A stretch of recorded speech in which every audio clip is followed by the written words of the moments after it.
Throughout the golden age of animation, two pioneers of animated slapstick were Tom and Jerry.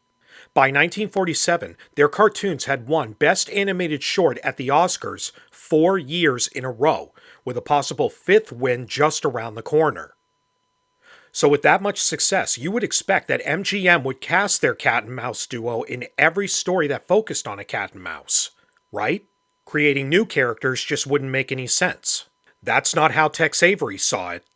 Even though his colleagues William Hanna and Joseph Barbera were in charge of Tom and Jerry, Avery still attempted to make his own cat and mouse cartoon in 1947. And while I don't think King Size Canary is better than any of Tom and Jerry's greatest hits, it's still an unforgettable cartoon. A homeless cat is desperate for food. He sneaks into a house and finds a mouse that convinces him to eat the canary in the next room instead. Unfortunately, the canary is just skin and bones. On the verge of giving up completely, the cat notices a bottle of jumbo juice and tries to use it on the canary to make it larger. But the experiment works a little too well and results in several animals drinking from the bottle to increase their mass and intimidate their enemies. While the canary is in the title, this cartoon does mainly focus on the cat and mouse. The canary is only there to kick the story into motion. And in case you're wondering, no, this is not Blackie Cat from a few videos ago with Bad Luck Blackie. No, this is a different cat known as Tramp Cat. Big difference, I know. Also, I don't know why, but for some reason this mouse always reminded me of Bud Abbott from the comedy duo Abbott and Costello.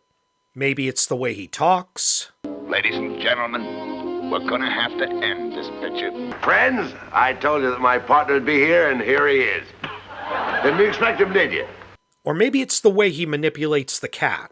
And brother, believe me, if you're smart, you won't eat me. 'Cause before this picture's over, I save your life. Here I'm giving you a chance to make me $2,500. Is that the way you want to repay me for all the things I could have done for you? Either way, I can't seem to separate the two these days. There's not much history around the making of this cartoon. It just stands out for its surrealism. When these characters drink from the bottle, their torsos grow larger, but their limbs remain rather small.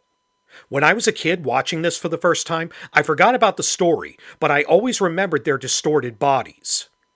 That's where the comedy is, the visuals. Even the ending shot is one of the most memorable final shots of any cartoon. So much so that it's actually been parodied in other cartoons like Darkwing Duck and Dexter's Laboratory. It's fair to see why this short wouldn't work quite as well for Tom and Jerry. There's barely any slapstick in it and a lot more talking too. I mean, I'm sure they could pull it off somehow.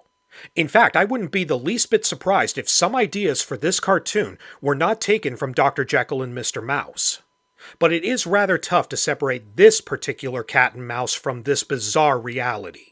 Let's face it, when you think of a cat and mouse duo, Tom and Jerry will always come to mind first. There's no point in even trying to outdo them. But it is admirable to watch this cartoon and see that Tex Avery was a man who was not afraid to take up the challenge.